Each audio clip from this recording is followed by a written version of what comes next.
Terus ketiga ini Nabi Yahya dan Nabi Isa. Ini umurnya ya seangkatan, kecerdasannya, jadi nabinya sama-sama mulai kecil. Kita tahu Nabi Yahya termasuk yang diberi khitab Allah, ya Yahya khudil kitaba biquwwah wa atainahul hukma sobiyya. Yahya berpeganglah kitab secara kuat dan dia saya kasih kenabian ketika kecil. Sama dengan Nabi Isa yang disebut wa yukallimun nasa fil mahdi wa kahla. Sehingga karena selevel, dua nabi ini menjadi figur besar dalam manhaj, dalam metode dakwah. Dua, karena masih misanan tadi, kalau Jawa kira-kira mirip misanan. Dua nabi ini kalau memilih satu kampung, itu kalau Nabi Yahya itu milih kalau singgah di satu kampung, Nabi Yahya mesti tanya, orang sini yang paling soleh siapa, yang paling baik siapa. Ya terus singgah atau nginap di rumahnya orang baik tadi. Tapi kalau Nabi Isa enggak, orang sini yang nakal siapa, yang paling beling siapa. Terus Nabi Isa singgah di situ.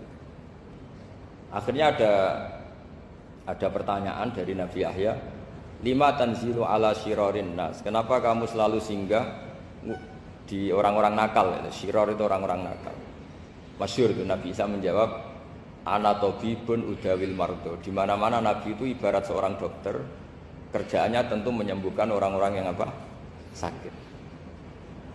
Jadi dua nabi ini sering berdebat, tentu debat yang baik, dan itu menjadi cara Jawa itu punjeri ilmu. Jadi manhaj ilmu besar antara Yahya dan Isa. Begitu juga Nabi Yahya itu kelihatan agak rileks, panik, saking takutnya sama Allah. Kalau Nabi Isa itu rileks, pokoknya kumpul orang-orang nakal itu ya rileks. Akhirnya ada dua pertanyaan sekaligus nanti jadi dua manhaj. Kenapa kamu sering masam itu, sering kalau bahasa Arab itu abasa ya. Terus yang Nabi Yahya balik bertanya, kenapa kamu sering senyum, sering tertawa? Kenapa memangnya? Terus ka'annaka ta'manu min makrillah. Kamu sering senyum kayak kami sudah terbebas dari azab Allah, dari ditegur Allah, seakan-akan kamu orang paling benar yang enggak akan salah. Nabi Isa balik tanya, sama kamu sering masam, sering merut, ka'annaka taqnatu min rahmatillah, seakan-akan kamu putus asa dari rahmatnya Allah. Sehingga kemudian itu jadi manhaj besar. Kalau terlalu senyum, ya dianggap orang yang kayak nggak punya perasaan dosa. Tapi kalau terlalu masam, terlalu merenggut, seakan-akan rahmat Allah itu terbatas. Sehingga seakan-akan Allah itu rahmatnya nggak cukup lah untuk mengelola manusia ini. Sehingga itu jadi metode besar yang masyhur itu dalam sebuah hadis Nabi ngendikan, ulama ummati ka anbiya'i bani Israil. Ulama umatku itu kapasitasnya atau fungsinya atau manfaatnya setingkat nabi-nabi Bani Israil. Karena ketika umat ini enggak ditunggui para nabi setelah Rasulullah SAW, itu yang nunggui hanya ulama. Tapi ulama ini sudah cukup mewakili para nabi Bani Israil. Dan banyak syurahul hadis, para penyarah hadis mensarahkan, Nabi tidak ngendikan ulama ummati kamisli seperti saya, tapi ka'ambiyai Bani Israel, bagaimana nabi-nabi Bani Israel. Nabi Bani Israel itu macam-macam, termasuk ada yang tidak nikah, yaitu yang bernama Yahya dan Isa. Delala umatnya Nabi itu ada orang alim alamah yang ilmunya melegenda, yaitu namanya Imam Nawawi. Itu tidak nikah sampai kabudut. Meskipun dalam ajaran syariatnya Nabi an-nikah sunnati, tapi selalu ada orang yang ditakdir tidak nikah karena masyhul, karena sibuk ngurus ilmu. Bukan karena tidak laku, yang jelas itu bukan karena tidak laku. Imam Nawawi itu ganteng, orangnya ya normal, tapi karena sibuk nulis, beliau sampai kabudut itu tidak nikah.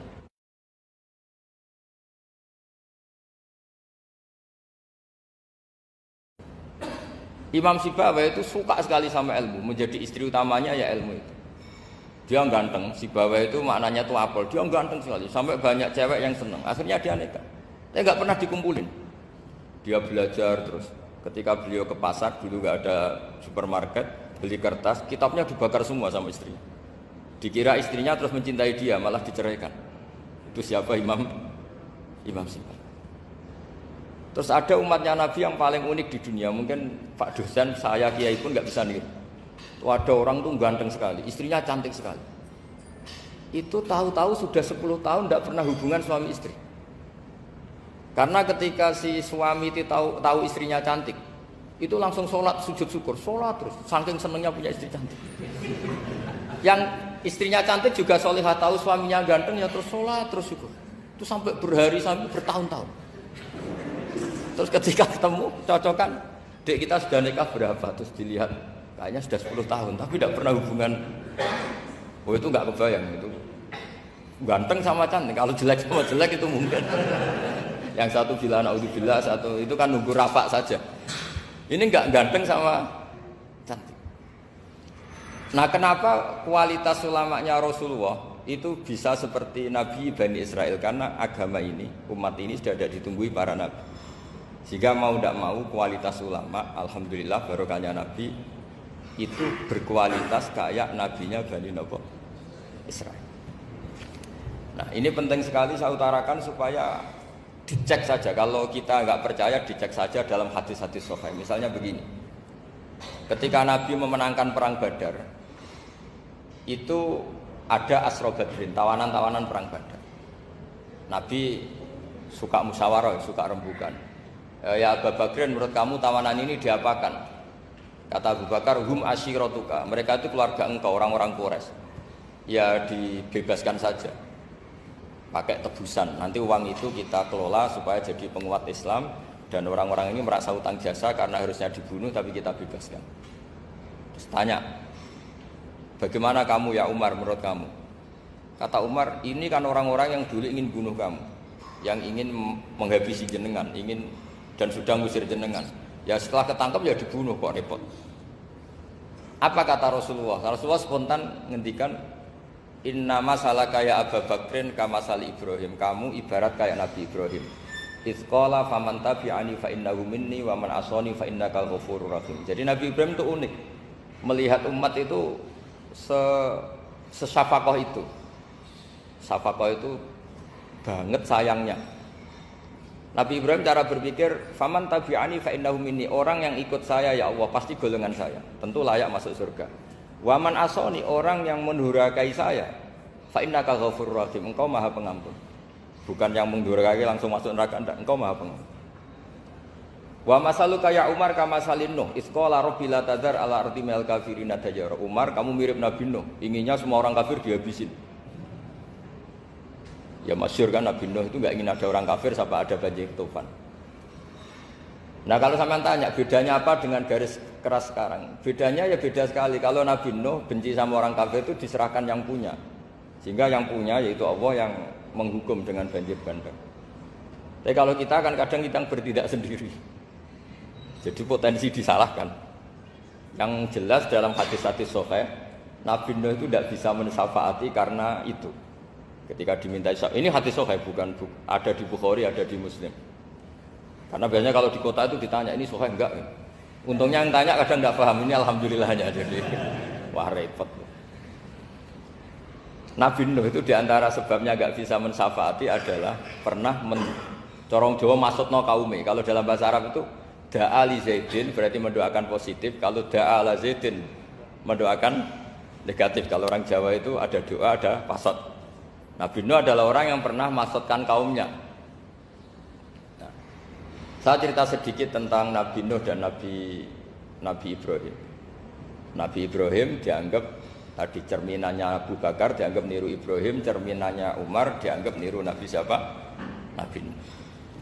Lalu kalau sampean tanya, bedanya gimana? Begini logikanya. Andai kan kita mengkaji secara akademik begini. Ada ulama besar namanya Abdul Hasan Asyadzili, itu masyhur di Indonesia menjadi Thariqah Asyadziliyah. Terus ada seorang muridnya minta gini, ya Abdul Hasan Asyadzili, tolong saya dikasih ijazah supaya saya tidak pernah maksiat di bumi ini. Karena saya takut sama Allah, kalau saya maksiat itu merasa tidak nyaman dengan Allah. Abdul Hasan Asyadzili ini malah marah besar. Atuhibbu alla tadhharu maghfiratu.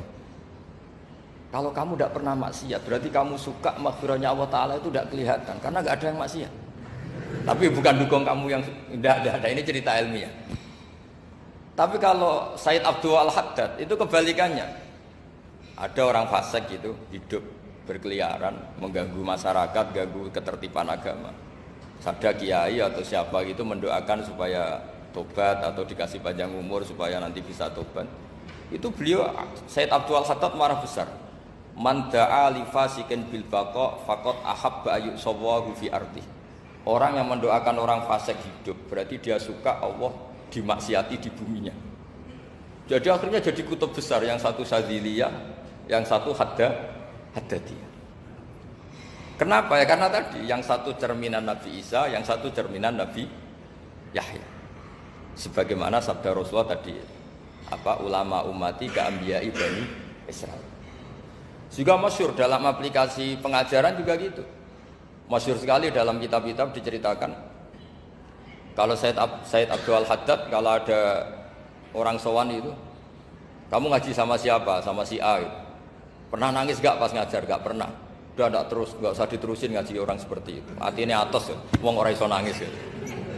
Tapi kalau Abu Hasan Asadili kebalikan. Kamu ngaji sama siapa? Sama si A. Pernah tertawa enggak kalau ngaji? Enggak pernah. Udah, enggak usah ngaji sama orang itu. Orang enggak bisa syukur. Jadi itu manhaj besar. Nah, akhirnya orang-orang kayak kita ini enggak jelas semua. Nangis ya bisa, syukur, guyu ya bisa. Cuma celakanya kalau kita nangis karena tidak punya uang, kalau guyu karena punya uang, itu masalahnya. Tapi kalau wali-wali dulu enggak. Kalau senyum ya karena saking yakin rahmatnya Allah itu wasiat rahmatu. Kalau nangis ya karena takut azabnya Allah. Kalau kita kan enggak, sangat-sangat materialistik. Ini yang membedakan kita.